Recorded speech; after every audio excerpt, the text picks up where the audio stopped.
ॐ ज्ञानं तिमिरन्धस्य ज्ञानञ्जनशलाकया चक्षुरुन्मीलितं येन तस्मै श्रीगुरुवे नमः। गुरुवे गौरचन्द्राय राधिकाय तदालये कृष्णाय कृष्णभक्ताय तद्भक्ताय नमो नमः। हरे कृष्णा। सभी का हार्दिक अभिनंदन है, स्वागत है। गुरु वैष्णव की दया से जो कुछ कहें, कृपा करके आप सब लोग ध्यान से सुनिए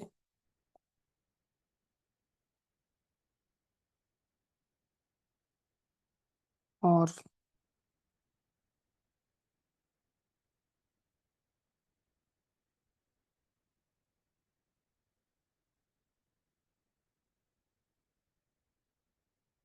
जीवन को भक्ति में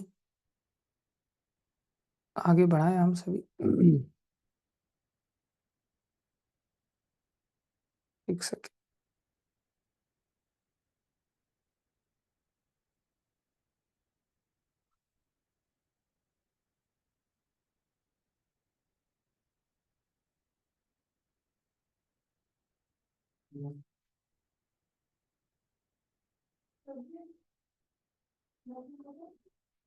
शिक्षाष्टकम को लेकर के हमारी चर्चा चल रही है।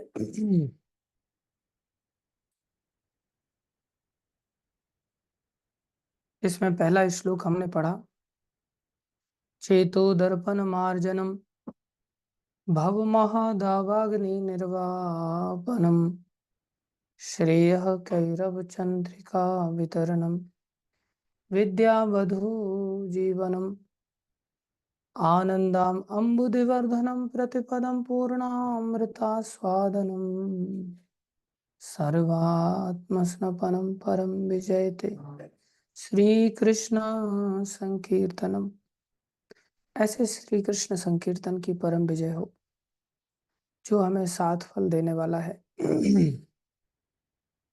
7 फल कौन कौन से? चित्त रूपी दर्पण को मार्जित करने वाला है, जो असंभव है हमारे लिए अपने प्रयास से। अनंत काल का ये चित्त गंदा है, ये गंदा चित्त जब तक साफ नहीं होगा तब तक कोई और उपाय नहीं किया जा सकता हमारे दुखों के नाश का। एकमात्र उपाय है चित्त को शुद्ध कर लिया जाए।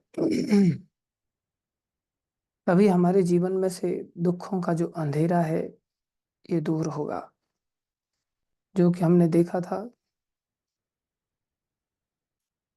ये अंधेरा अविद्या से आया था। अविद्या, अस्मिता, राग, द्वेष, अभिनिवेश। दूसरे शब्दों में तम, मोह, महामोह, तामिश्र और अंधतामिश्र। इन सब चीजों से मुक्ति, चित्त के ढक जाने के कारण ये सब चीजें हमारे जीवन में आई हैं। जब तक चित्त हमारा साफ ना हो जाए, जब तक इस कवरिंग को हटा ना दिया जाए, तब तक हम किसी भी चीज को ठीक से नहीं देख सकते। अंधेरे में चीजें दिखाई नहीं देती और कई बार आधा कटा हुआ पेड़ भी भूत नजर आता है रात्रि के समय में। और जब कोई पीछे से लाइट आती है तब पता चलता अच्छा ये पेड़ कटा हुआ है, भूत नहीं। रस्सी भी कई बार सांप नजर आती है, जब होती वो रस्सी है, उसका सदुपयोग किया जा सकता है। कुल मिलाकर के 5 चीजें हैं।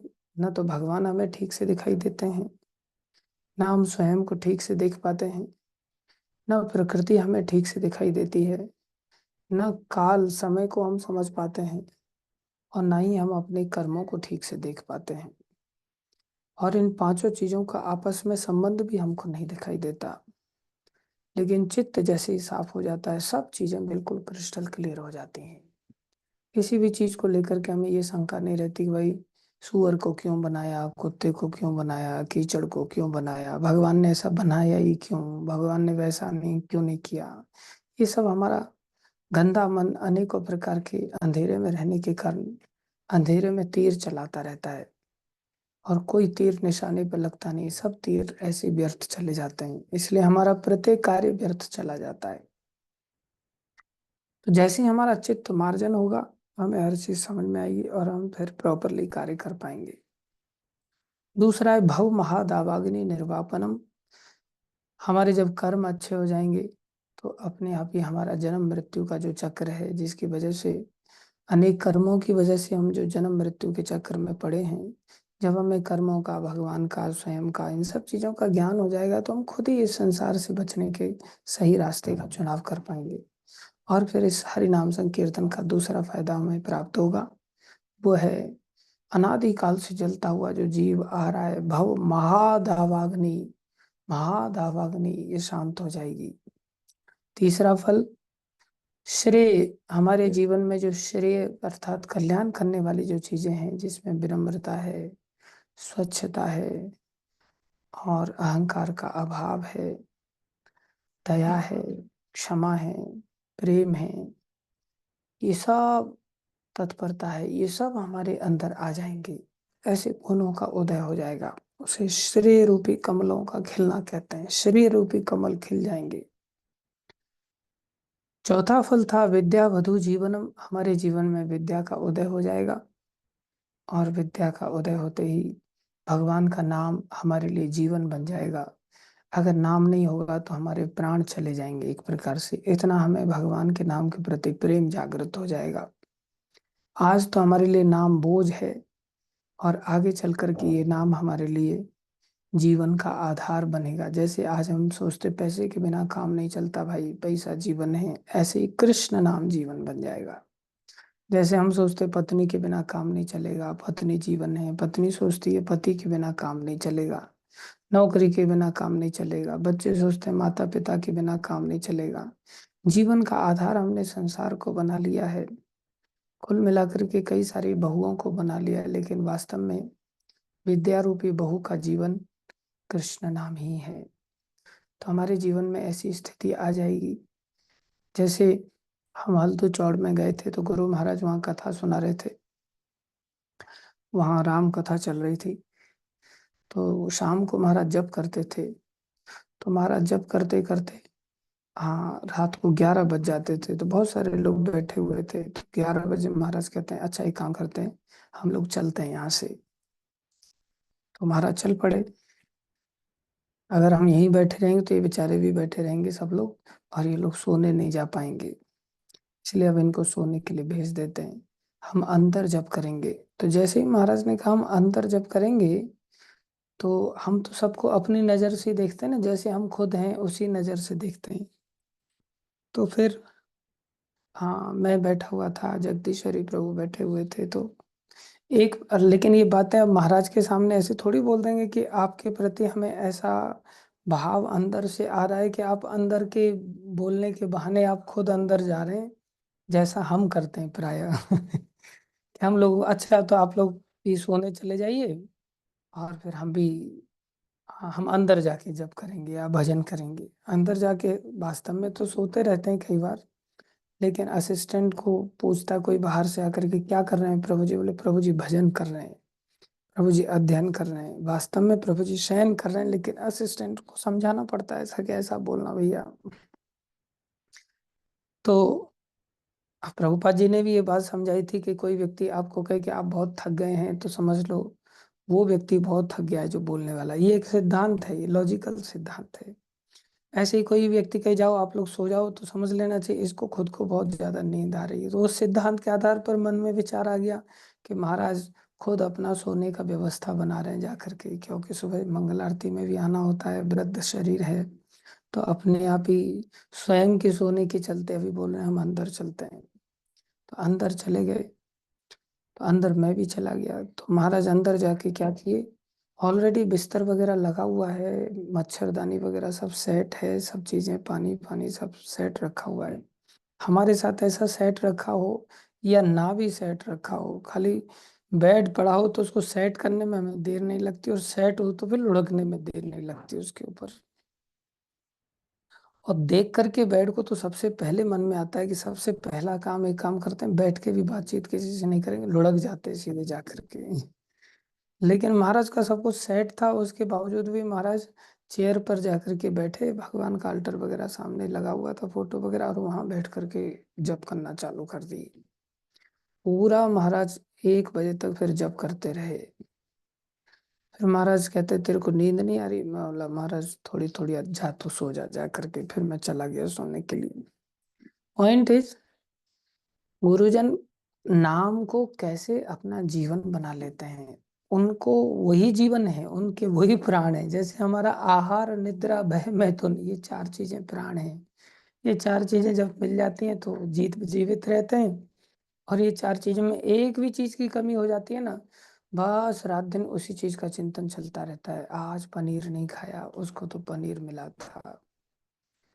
आज सो नहीं पाए, सोएंगे भी तो भी दूसरा लोग अगर हमें नहीं देख पाता है तो कहते पता है 3 दिन से नहीं सोया हूं। एक भक्त कहता है अब 15 दिन तक कुछ नहीं, बस मेरे को सोना ही है। क्यों? पिछले 15 दिन से मैं सोया ही नहीं। दूसरे भक्तों से पूछा, मैं वाला भैया कार्ड कब बटे थे, कितने लोगों को इनविटेशन गया, क्या हुआ? बोले प्रभु जी कल ही तो कार्ड आए, और एक ही दिन कार्ड बटे, जितने बटे बाकी सब ऐसे कैसे ही रखे हुए, ईयर चेंज करने के लिए कि 25 लिख देंगे नेक्स्ट ईयर में और यही कार्ड बांट देंगे। क्योंकि कार्ड बने ही नहीं टाइम से, फिर कार्ड बटे ही नहीं। फिर भैया किया क्या? फंड कलेक्शन किया, फंड कलेक्शन भी नहीं किया। एक व्यक्ति ऐसे ही मिल गया था प्रभु जी। और वो वक्त कह रहा है क्या करूं, मैं कहीं गया ही नहीं, मैं कहीं जा ही नहीं पाया, सब लोग ऐसे टकरा गए मेरे को। तो टकरा गए तो एक व्यक्ति ऐसे ही बिजली विभाग में मिल गया था, तो वो व्यक्ति पूछता है कि भाई, हाँ आप लोग हरे कृष्णा से जुड़े? बोले हाँ। बोले मैं लाइफ मेंबर बनना चाहता हूँ। तो बोले लाइफ मेंबर बन जाइए, हम आपको बना देते हैं यहीं। बोले मैं सोच रहा था मायापुर में। बोले यहाँ इस्कॉन है? बोले हाँ यहाँ इस्कॉन है, आप यहीं बन जाइए। और इस्कॉन ही नहीं, यहाँ नया इस्कॉन बन भी रहा है, कंस्ट्रक्शन, अंडर कंस्ट्रक्शन भी आ रहा है। तो बोले ठीक है, फिर मैं, हाँ, कंस्ट्रक्शन के लिए भी कुछ लक्ष्मी देना चाहूंगा और लाइफ मेंबर भी बनना चाहूंगा। तो दे दो मेरे को अकाउंट नंबर वगैरह, मैं अभी ट्रांसफर, नहीं कर देना, कोई नहीं अभी, नहीं नहीं तुरंत दान महाकल्याण अभी का अभी ट्रांसफर किया जाए। तो तुरंत उसने 1 लाख कंस्ट्रक्शन के लिए दिए और 35,000 रुपया उसने लाइफ मेंबर बन गया। और उसको पा करके वो सोचा लोगों से क्या 50 रुपया, 100 रुपया, 500 रुपया, 1000 रुपया मांगता मैं। भगवान ने अरेंजमेंट कर दिया, आप कंस्ट्रक्शन के लिए आ ही गया पैसा। उसको ही जन्माष्टमी में लगा लेंगे, एडजस्टमेंट हो जाएगा। भक्त लोग थोड़ा सा इकड़म तिकड़म लगा लेते हैं। और इतना सा करने के बाद बोले अब 15 दिन सोऊंगा मैं, बहुत थक गया हूँ। हर रोज, बोले रात को 2 बज जाते थे। दो इसलिए बजते थे क्योंकि दिन के 2 बजे कभी कुछ करने के लिए निकलते थे, अगर सुबह से निकले होते तो रात के 2 नहीं बजते।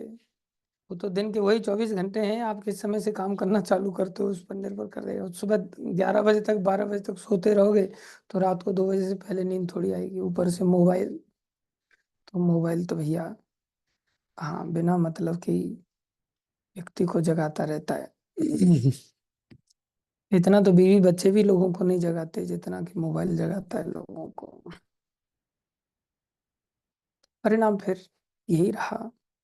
तो कई बार हम लोग करते कुछ नहीं है, लेकिन मार्केट में ऐसा दिखाते हैं कि हमने बहुत कुछ कर दिया, हमने ऐसा कर दिया, वैसा कर दिया, करते भगवान ही है पीछे से। अविद्या के कारण हम ऐसा सोचते हैं। जब विद्या आ जाती है तो विद्या बधु जीवनम, हमारा हरि नाम फिर प्राण बन जाता है। हरि नाम के बिना हम जी नहीं सकते। जैसे वो व्यक्ति कह रहा है नींद, अब मेरे को 15 दिन तक नींद चाहिए, बस कोई ना सुबह उठाए ना रात को उठाए, बस नींद लेनी है मेरे को। हमको लगता है नींद नहीं मिलेगी तो प्राण निकल जाएंगे। आहार, निद्रा, भय, बहुत कुछ, मकान, दुकान, bank balance, home guard, body guard, ये सब हमें लगते हैं जिससे कि हमारा भय चला जाए जीवन से, नहीं तो मरने की स्थिति आ जाती है, कैसे होगा, क्या होगा। हम्म। ऐसा ही हाल मैथुन को लेकर के है। व्यक्ति सोचता है शादी नहीं करोगी तुम तो मैं मर जाऊंगा, या तुम शादी नहीं करोगे तो मैं मर जाऊंगी, एक ही बात है। तो ये सब गोलमाल चलता रहता है, आदमी रात दिन जीवन बना लेता है इन सब चीजों को, जबकि ये जीवन है ही नहीं। ये तो कुत्ते बिल्लियों को भी उपलब्ध है, मनुष्य शरीर में ये सब चीजों को जीवन नहीं बनाना चाहिए। जब हम वास्तव में हरि नाम का आश्रय लेते हैं तो ये ऐसी स्थिति चौथे फल के रूप में प्राप्त होती है कि कृष्ण नाम हमें जीवन के रूप में प्राप्त हो जाता है। देखो ना, रघुनाथ दास गोस्वामी बेचारे अकेले थे और उनके पिताजी मिलेनियर बिलीनियर हैं, उनके ताऊ जी भी बिलीनियर हैं, दोनों भाइयों के बीच में अकेली संतान है। वो कितने बड़े घर के प्राण होंगे, उनके बिना घर वालों का जीवन जीना कितना मुश्किल होता होगा। लेकिन फिर भी वो चैतन्य महाप्रभु के बिना नहीं जिए, उन्होंने छोड़ दिया घर वालों को। चाचा ताऊ दोनों, पिताजी और ताऊ जी दोनों को ही छोड़ दिया। और दोनों की स्थिति बहुत अच्छी नहीं थी। हालांकि कोई मरता तो नहीं है, लेकिन प्राय आदमी को ऐसी चेतना बन जाती है। मर भी जाए तो फिर क्या फर्क पड़ता है, आदमी भक्ति के लिए तो जा रहे हैं, जैसे उनका भी उद्धार हो जाएगा। और आप रहेंगे भी साथ में तो क्या सामने वाला नहीं मरेगा? एक दिन तो वैसे भी मरना ही है, इसमें कौन सी नई बात है। या वो नहीं मरेगा तो हो सकता है, क्या गारंटी है कि उसके जीते जी हम नहीं मरेंगे? हमें भी बुलावा आ सकता है कभी भी। तो ये तो संसार का मृत्यु लोक है, इसको जीवन नहीं बनाना चाहिए। विद्या वधु जीवनम, कृष्ण कीर्तन विद्या वाले व्यक्ति के लिए जीवन बन जाता है। और उसके पश्चात उसको ज्ञान हो जाता है कि वो स्वरूप में स्थित हो जाता है। अविद्या के कारण ही वो स्वरूप की विस्मृति हुई थी, और विद्या के आते ही वो स्वरूप को पता कर पाता है। स्वरूप क्या है? बोले हम बहुत छोटे से जीव हैं, क्षुद्र जीव हैं, इसलिए उसके अंदर बहुत सारी विनम्रता आ जाती है। जब अपने आप को महान समझता है आदमी, बड़ा समझता है, तो फिर अहंकार आ जाता है। जब अपने आप को छोटा समझता है तो अपने आप ही विनम्रता आ जाती है। तो जीव की बाल का 10,000वां हिस्सा ये हमारा साइज है, तो हमें वो एहसास होता है। लेकिन ये एहसास होने पर हमें ये चिंता करने की जरूरत नहीं कि अब हमें सुख भी इतना सही मिलेगा, उससे ही संतुष्ट हो जाएंगे। जैसे चींटी है, बोले चींटी को थोड़ा सा दाना दे दो, उसी से पेट भर जाएगा। बोले ऐसा नहीं है। हमारा संबंध भगवान श्री कृष्ण के साथ है, जो अनंत है। इसलिए आनंद अमृति वर्धनम, आनंद का समुद्र मिलेगा हमको। प्रकृति भी तो उतनी ही है, कोई दूसरे लोग भी तो क्षुद्र ही हैं देखा जाए तो। हमें दूसरे लोगों से जो सुख मिलेगा वो तो क्षुद्र ही मिलेगा ना, वो भी तो अणु के जैसा ही मिलेगा, वो ज्यादा कैसे मिल सकता है? और ज्यादा दिखाई दे रहा है तो जड़ के रूप में दिखाई दे रहा है, जड़ वस्तु के रूप में दिखाई दे रहा है, जिसमें चिन्मयता चेतनता है ही नहीं। और हम जड़ नहीं है तो जड़ वस्तु हमें सुखी कैसे कर सकती है? मान लो मछली है, उसको पानी से निकाल करके उसको बहुत बड़ी मात्रा में जमीन का बहनामा करा दिया जाए कि तेरे को 50 एकड़ जमीन दी जाती है। क्या वो 50 एकड़ जमीन से उसको सुख मिलेगा? नहीं। उसकी जगह पर उसको 5 लीटर पानी का एक केबिन बना करके दे दो, वो उसमें ही संतुष्ट हो जाएगी। तो ऐसे ही संसार में अगर बहुत अधिक मात्रा में हमें जड़ सुख मिल रहा है तो उस जड़ सुख की कोई अहमियत नहीं है। अगर हम क्षुद्र हैं, अणु हैं, लेकिन भगवान के चेतन अंश हैं और जागृत हैं हम, तो हमें जागृत सुख चाहिए, हमें भगवान श्री कृष्ण का सुख चाहिए।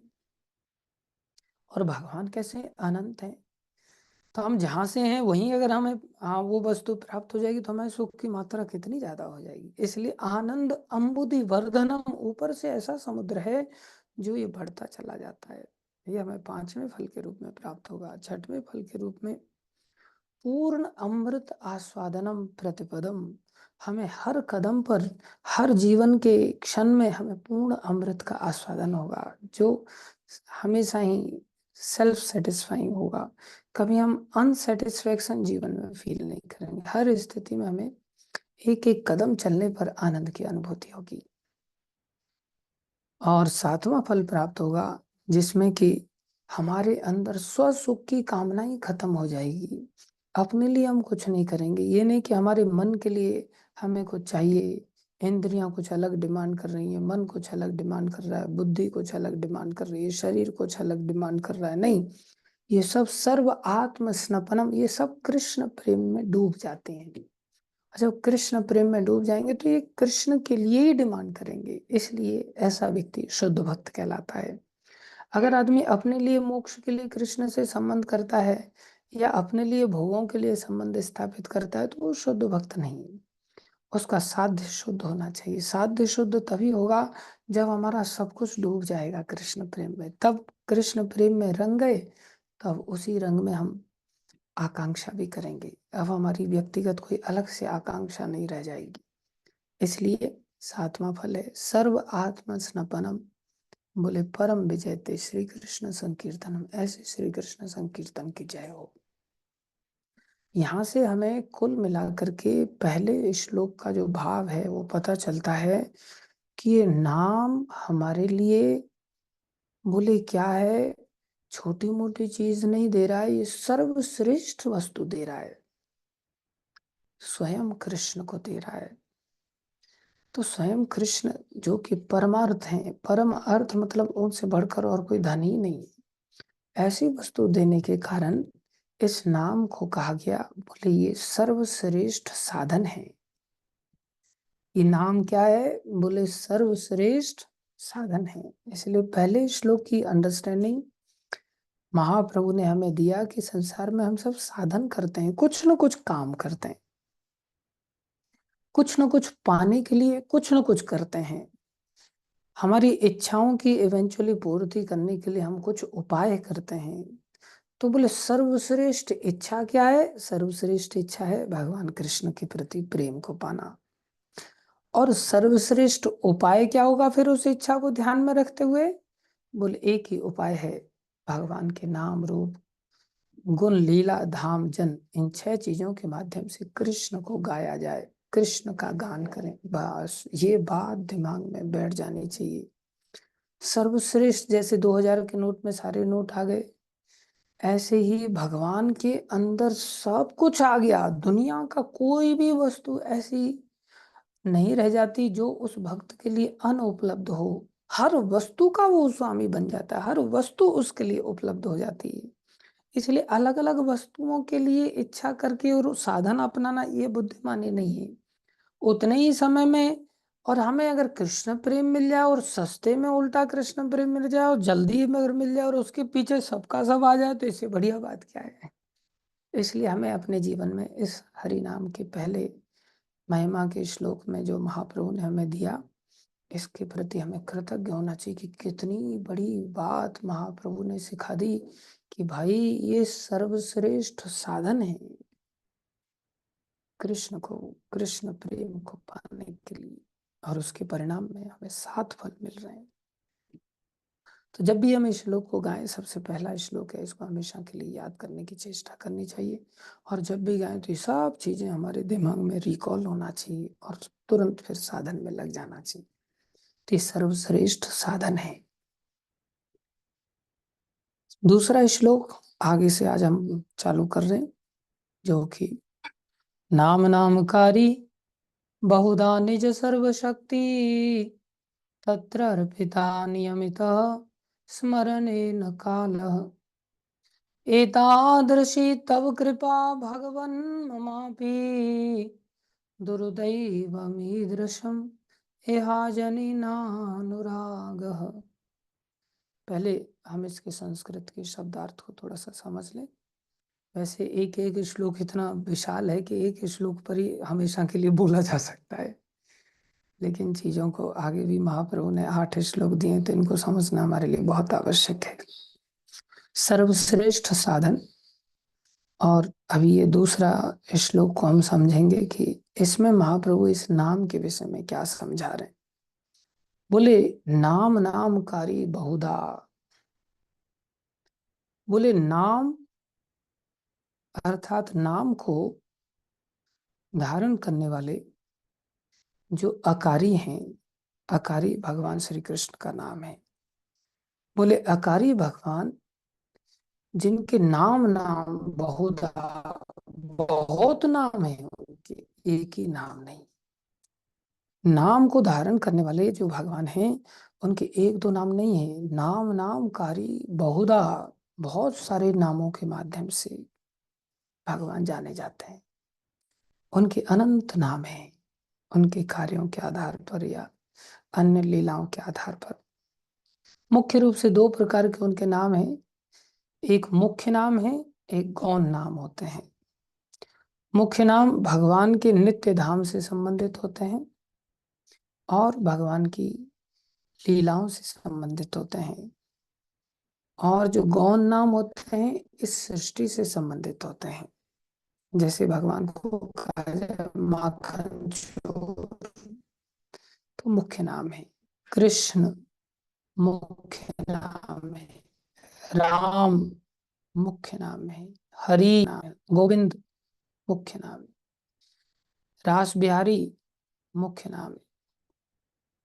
भगवान के ऐसे अनंत नाम है। जैसी जैसी भगवान लीला करते हैं, गायों को पालने की लीला करते हैं तो गोपाल, बछड़ों को पालते हैं तो वत्सपाल, ये सब मुख्य नाम है भगवान की। श्याम सुंदर मुख्य नाम है, अनंत नाम है भगवान के ऐसे।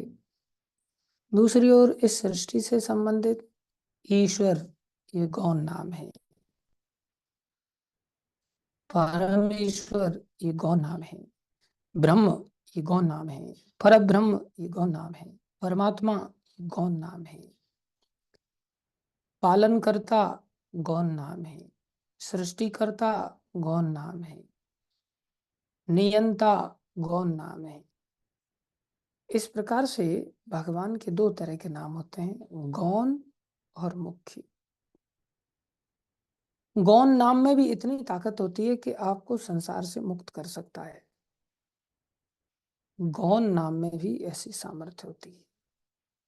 और जो मुख्य नाम है उसमें ऐसी सामर्थ्य होती है कि नहीं, ना केवल आपको मुक्त कर सकता है, बल्कि भगवान का सानिध्य भी दे सकता है, भगवान का प्रेम भी दे सकता है। भक्ति देने वाले हैं भगवान के ये नाम। भक्ति को ही प्रेम कहते हैं। तो भगवान के ये नाम हम सबको भक्ति दे सकते हैं।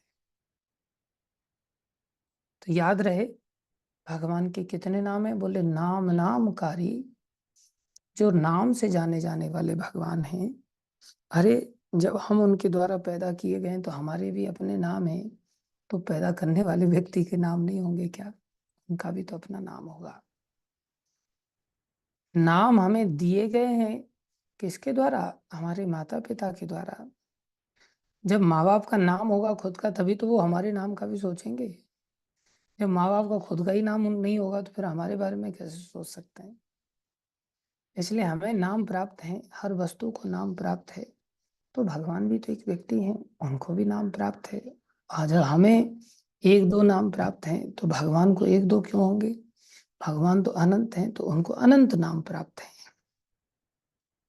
हम जैसे जैसे कार्य करते हैं वैसे वैसे नए नए नाम हमें मिल जाते हैं। मोटू, पतलू, कालिया, ये सब चश्मेश, ये सब तरह तरह के नाम हमें मिल जाते हैं। भगवान को भी अनेकों नाम मिल जाते हैं।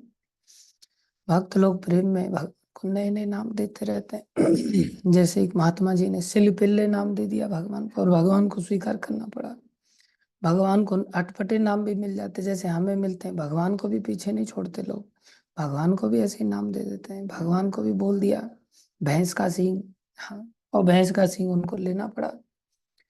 अपमानजनक नाम भी मिले, जैसे रण छोड़, रण को छोड़ने वाले। लेकिन भगवान का सब चीजें नाम में दिव्यता है, इसलिए वो सब पूजनीय नाम हो जाते हैं। माखन चोर, मतलब सीधा चोर बोला जा रहा है। और हमें किसी को बोलो चोर, बोले तू चोर, तेरा बाप चोर, तेरा खानदान चोर, तब सब के सब चोर, तो कितना बुरा लगता है।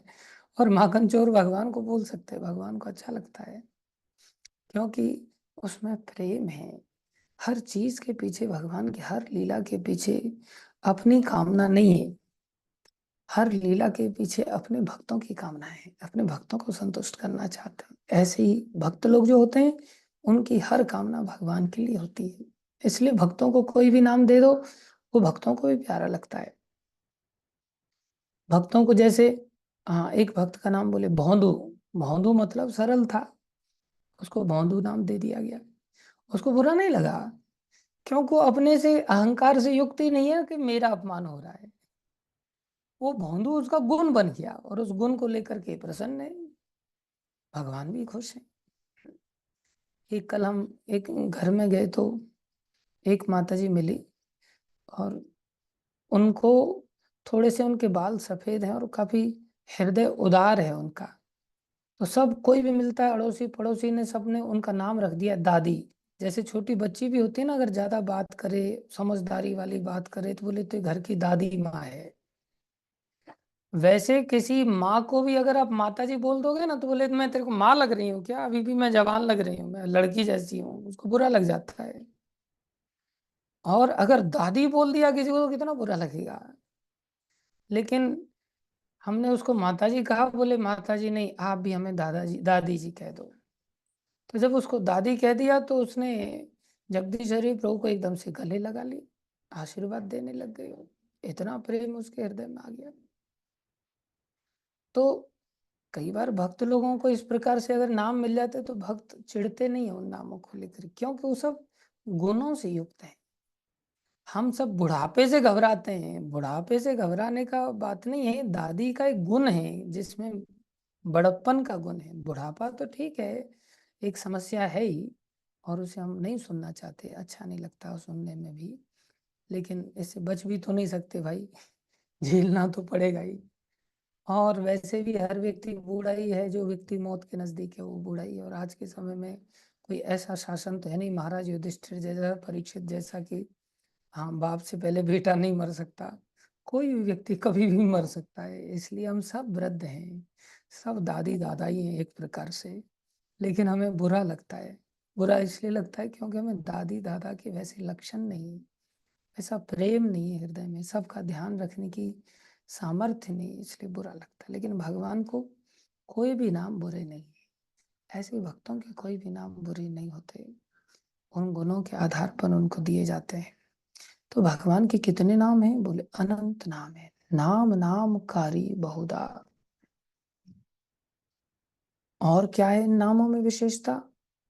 बोले बहुत सारे लोग संसार में कहते हैं ना, आम आम आम आम कहने से आम थोड़ी मिल जाएंगे, पानी पानी पानी पानी कहने से पानी थोड़ी मिल जाएगा। हाँ, ये लक्षण, ये सिद्धांत लोग जबरदस्ती लागू कर देते हैं, लेकिन ये सिद्धांत सब जगह लागू नहीं होता। इस सिद्धांत को सब जगह लागू नहीं किया जा सकता। जैसे माँ माँ पुकारने से माँ आ ही जाती है ना, और कोई माँ माँ पुकारने से माँ तो नहीं आएगी इसलिए पुकारना ही क्यों, ऐसा नहीं। तो जब संसार में माँ आ जाती है तो कृष्ण नहीं आएंगे क्या? कृष्ण में और कृष्ण के नाम में तो कोई अंतर भी नहीं है, माँ और माँ के नाम में फिर भी अंतर है। लेकिन बच्चा अगर ना पूछती,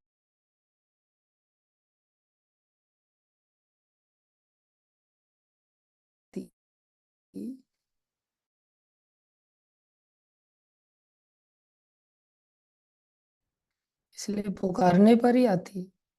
लेकिन कृष्ण नाम में और कृष्ण में तो कोई अंतर ही नहीं। क्यों अंतर नहीं है? खुदा निज सर्व शक्ति, अगर गोविंद आप पुकार रहे हैं तो गोविंद के अंदर, गोविंद के स्वरूप वाली सारी शक्ति भगवान ने अंदर अर्पित कर दी, डाल दी है।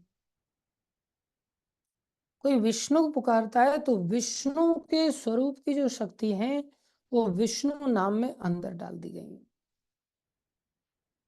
इसलिए तो शंकर भगवान ने ये रहस्य प्रकट किया था माता पार्वती के समक्ष, जब उनको कहा आओ देवी हम लोग भोजन करते, बोले नहीं नहीं मेरा अभी विष्णु सहस्त्र नाम नहीं पूरा हुआ है। अच्छा, इधर आ जाओ, आ गए, बोलो। बोले बोलो राम, तो उन्होंने राम बोल दिया। बोले हो गया विष्णु सहस्त्र नाम। बोले ऐसे कैसे? बोले राम नाम की जो सामर्थ्य है वो 1000 विष्णु नाम के बराबर है, क्योंकि राम भगवान, भगवान विष्णु से बहुत पहले आ जाते हैं। विष्णु तो अनंत है, लेकिन भगवान राम एक ही हैं। इसलिए भगवान राम की सामर्थ्य विष्णु से बहुत आगे है। तो बोले 1000 नामों की जो ताकत है वो एक राम नाम लेने में है, और 3 राम नाम लेने में एक कृष्ण नाम के बराबर ताकत है। इसलिए कृष्ण नाम की ताकत और ज्यादा है। इसलिए जो जो भगवान ने लीलाएं की हैं, या जो जो भगवान के नाम दिए गए हैं लीलाओं के आधार पर, उनके कार्यों के आधार पर, उन सब नामों की अपनी यूनिक शक्ति है, और वो शक्ति उस नाम के अंदर डाली जाती है। कैसे डाली जाती है? बोले नाम नामकारी बहुधा निज सर्व शक्ति तत्र अर्पिता। तत्र माने उस नाम में, अर्पिता माने अर्पण किया। अब कोई चीज अर्पण किसको की जाती है? जब कोई बड़ा व्यक्ति होता है, उस जी के ऊपर हम लोग बेलपत्र अर्पण करते हैं। ऐसा नहीं कि रख तू तेरी धर्मशाला तेरे पास ले पकड़, ऐसे नहीं। अर्पण एक पद्धति है, श्रेष्ठ व्यक्ति को चीजें अर्पण की जाती। तो अर्पण किया गया, बोले भगवान ने अपने नाम को, चीजों को अर्पण किया। किसको अर्पण किया? सारी शक्तियों को नाम में अर्पण किया। तो बड़ा कौन हुआ? जिसको अर्पण किया जा रहा है। नाम को बड़ा सिद्ध किया यहाँ पर इस श्लोक के द्वारा।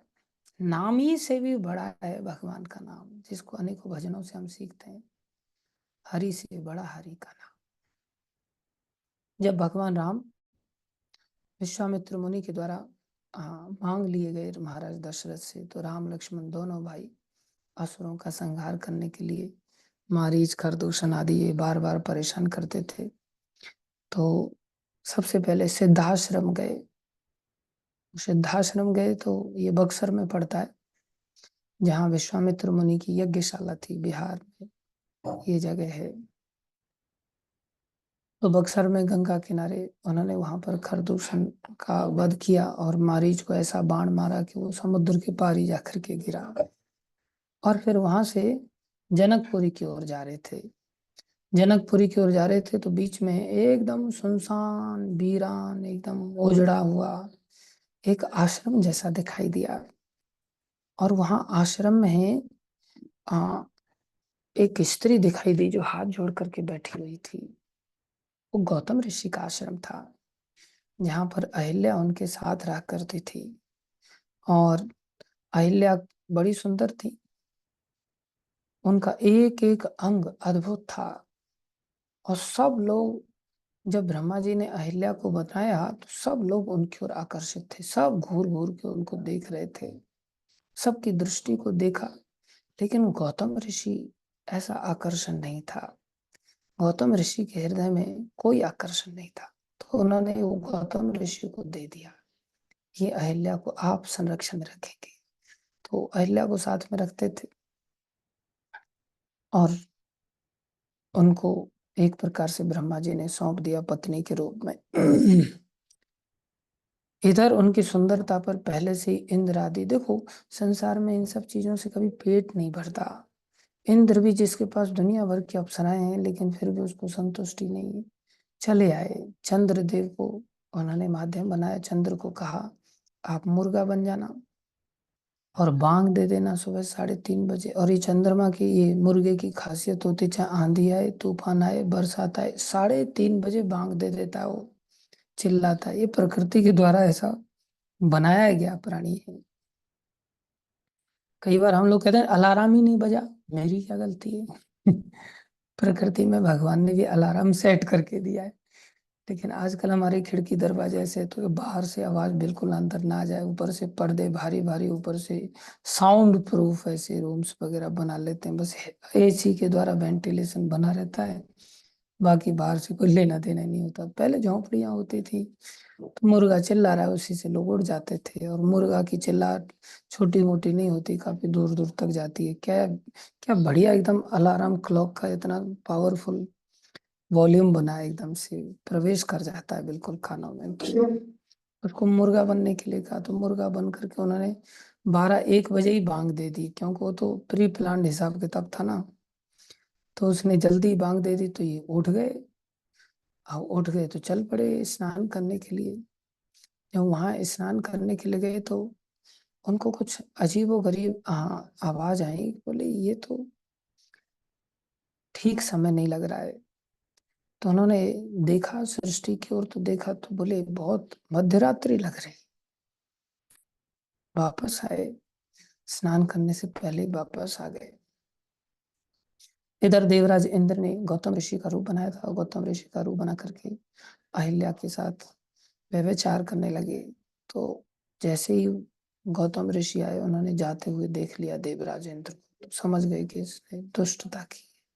उनको भी शाप दे दिया, अरे तुम स्त्री के शरीर की ओर इतने आकर्षित हो, विशेष रूप से जनन इंद्रिय की ओर, जाओ तुम्हारे शरीर में पूरा यही अंग भर जाए। तो पूरा शरीर में एक एक अंग उनका इसी से भर गया। पूरे शरीर में स्त्री योनि ही योनि दिखाई देने लगी। तब क्षमा मांगा उन्होंने, ब्रह्मा जी आदि ने समझाया, प्रार्थना किया, तो फिर उनको आंख बदल दिया गया। और फिर थोड़ा वो समाज में सामना करने लायक हो पाए।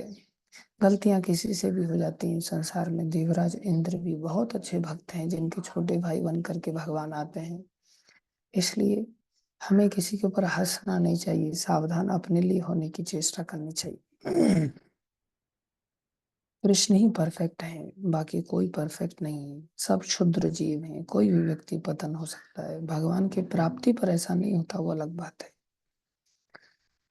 तो गौतम ऋषि ने देखा कि अहिल्या को पता चल गया था, और ये वास्तविकता थी, अहिल्या को पता चल गया था कि देवराज इंद्र हैं ये गौतम ऋषि नहीं है।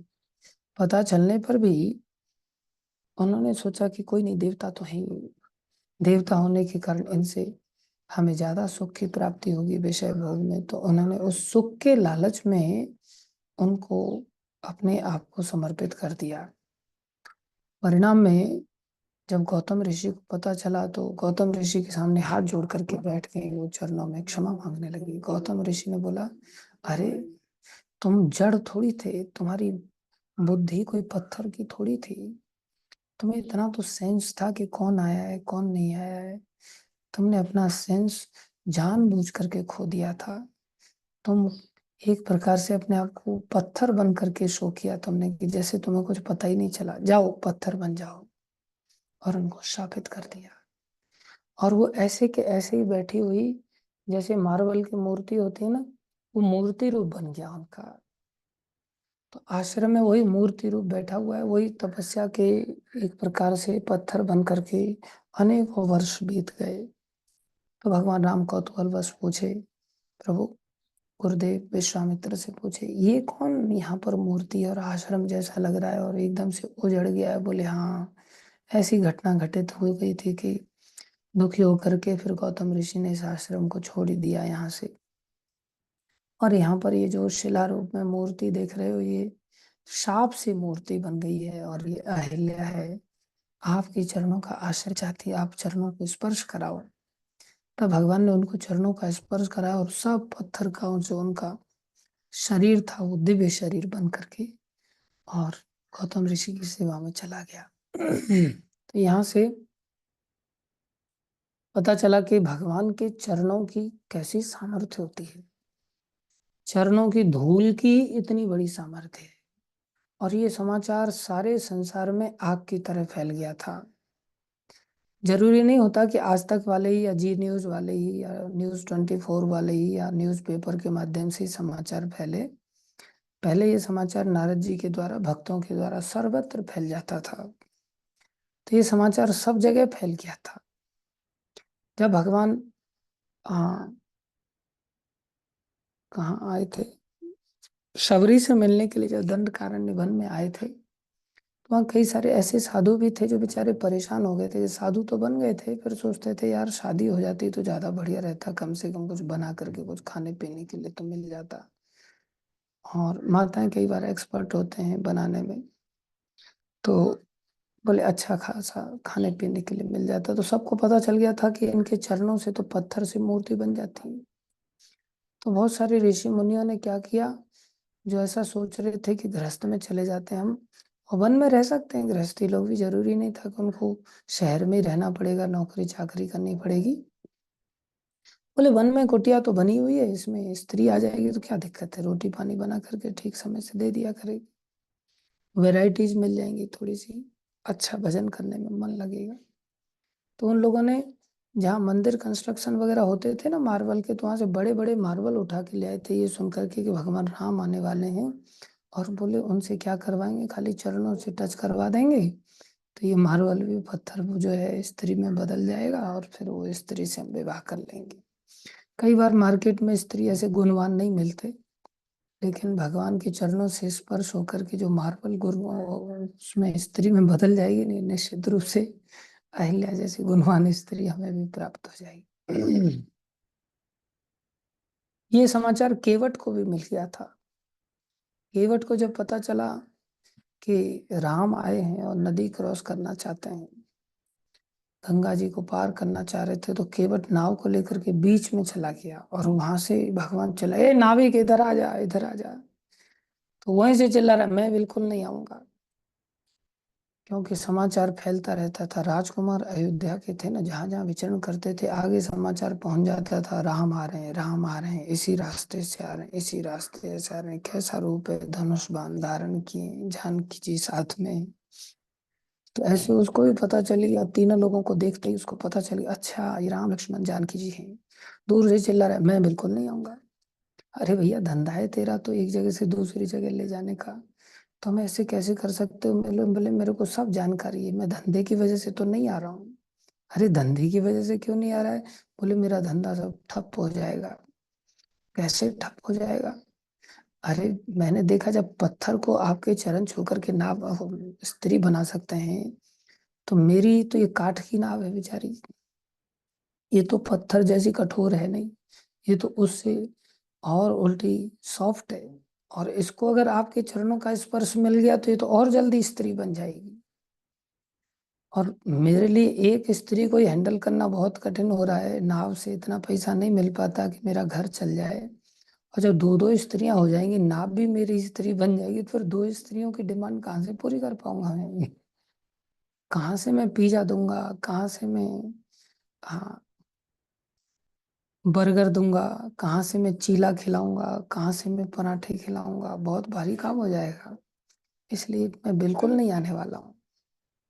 अरे तो फिर कुछ उपाय तो बताओ भाई, हमें नाव पार, ये नदी पार करनी है, किसी भी तरह से पार करनी है। बोले एक उपाय है, अगर आप मान लो तो। बोले क्या उपाय है? कि आपके चरणों को अच्छी तरह से धोना चाहूंगा, जिससे कि आपके चरणों में जो धूल है, जब वो ऐसा कर सकती है, तो बोले धूल को हटाए बिना मैं चढ़ने नहीं दूंगा किसी भी हालत में।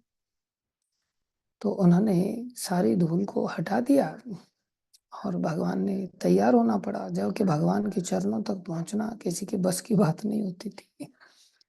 और भगवान के चरणों को उन्होंने बड़े प्रेम से धोया, और धो करके फिर अच्छी तरह से अपने कपड़े से पोंछा अच्छी तरह, बोले कहीं पानी भी ना ऐसा चिपका रह जाए जो धूल से मिला हुआ हो। और फिर उन्होंने उस पानी को लेकर के छिड़का परिवार में इधर उधर। बोले ये क्या कर रहे हो?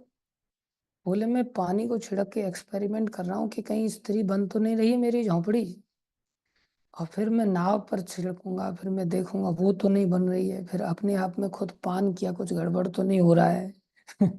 सारे बच्चों को पिलाया, सबको पिलाया। वो सब एक ट्रिक थी केवट जी की। और फिर भगवान को बड़े प्रेम से उसमें चढ़ाया। भगवान भी बड़े विनम्र है ना, अपने पैरों को छूने नहीं देते, चरणामृत लेना तो दूर की बात है, चरणों को धोना तो दूर की बात है। लेकिन ये सब सामर्थ्य, बोले एक स्त्री, तपस्विनी स्त्री, भगवान के चरणों का आश्रय पाकर के उद्धार को प्राप्त हुई, अहिल्या। और जिसका न्यूज कितना फैल गया था। बोले वो अहिल्या, राम एक तापस तिय तारी, राम जी ने एक तपस्विनी स्त्री का उद्धार किया, जो तपस्या कर रही थी, जो पत्थर बन करके हाथ जोड़ करके सालों तक तपस्या किया। लेकिन नाम अनेक खल कुमति सुधारी, लेकिन नाम भगवान का ऐसा शक्तिशाली है कि उसने तो अनेक, और कैसे, खल, खल मतलब बुद्धू, जो कोई तपस्या पवस्या नहीं करते, मेरे जैसे आदमी, बस खाओ पियो आनंद लो, बस घूमो फिरो और डोनेशन इकट्ठा करो और बढ़िया बढ़िया पनीर वगैरह खाओ आराम से। बोले ऐसे जैसे खल, मेरे जैसे खल, मेरे जैसे, तो अभी तक मैं तो नहीं सुधर पाया, लेकिन थोड़े मेरे से कम वाले काफी लोग सुधर गए। पता नहीं नाम मेरे प्रति क्यों इतनी ताकत नहीं दिखा रहे, उसका भी कारण शायद महाप्रभु समझाएंगे।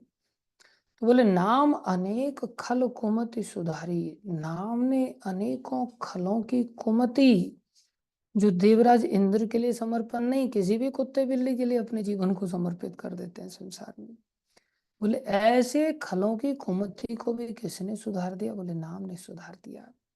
इससे पता चलता है नाम कितना शक्तिशाली है। एक दो ने अनेकों खलों की कुमति को सुधार दिया। कैसे सुधार दिया भाई, अगर नाम में ताकत नहीं थी?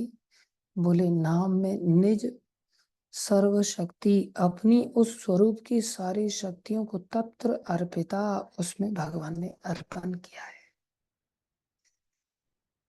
इसलिए नाम में इतनी ताकत है। तो ऐसा नहीं कि बाद में अभी कलयुग में ही ऐसा अर्पण किया था भगवान ने, सतयुग में ऐसा नहीं था। सतयुग में लोगों को जानकारी नहीं थी। कलयुग की हालत देख करके भगवान ने कहा इसके अलावा और कोई उपाय ही नहीं है। इसलिए नाम की शक्ति तो सदा से है। सतयुग हो, त्रेता युग हो, द्वापर युग हो, कलयुग हो, ये नाम का धर्म तो सर्वश्रेष्ठ धर्म है। लेकिन बहुत दुर्लभ था। ये महाप्रभु ने, जो कि अपने आप में दुर्लभ अवतार है, हम सबके लिए सुलभ कराया। इसलिए इस नाम के बारे में महाप्रभु बता रहे हैं। और आप लोग थोड़ा सा अनुमान लगाना कि नाम के इस दूसरे श्लोक में जो महिमा बताई जा रही है, इसका मीनिंग क्या है। जैसे पहले वाले नाम के विषय में जो श्लोक में बताया गया, उसका मीनिंग हम निकाल पाए। ये सर्वश्रेष्ठ साधन है। क्या है? सर्वश्रेष्ठ साधन है। अहिल्या को भगवान के नाम की प्राप्ति, भगवान के चरणों की धूल की प्राप्ति के लिए लाखों वर्षों तक तपस्या करनी पड़ी। लेकिन नाम खलों की बुद्धि को सुधारने के लिए जो तपस्या भी नहीं कर रहे हैं, उनको ये नाम भगवान की कृपा से उपलब्ध हो रहा है। तो इन सब चीजों के उदाहरणों से हम सब एक कंक्लूजन निकालना चाहेंगे कि इस दूसरे श्लोक का कंक्लूजन क्या निकल कर के आता है। अभी तक तो हमने थोड़ा सा ही एक्सप्लेन किया है। पहली बात, भगवान के अनंत नाम है। नाम नामकारी बहुधा, बहुत सारे नाम हैं भगवान के। और उन नामों में क्या है? निज सर्व शक्ति, सारी शक्तियों को तत्र अर्पिता भगवान ने अर्पण किया है। और फिर नाम को ऐसा शक्तिशाली बना दिया, जिसकी हमने आज चर्चा की। आगे की चर्चा कल के दिन करेंगे। धन्यवाद सभी का। श्री चैतन्य शिक्षाष्टकम की जय, श्रील प्रभुपाद की जय, श्री गुरु महाराज की जय, अनंत कोटि वैष्णव वृंद की जय, आप सब भक्तों की जय जय।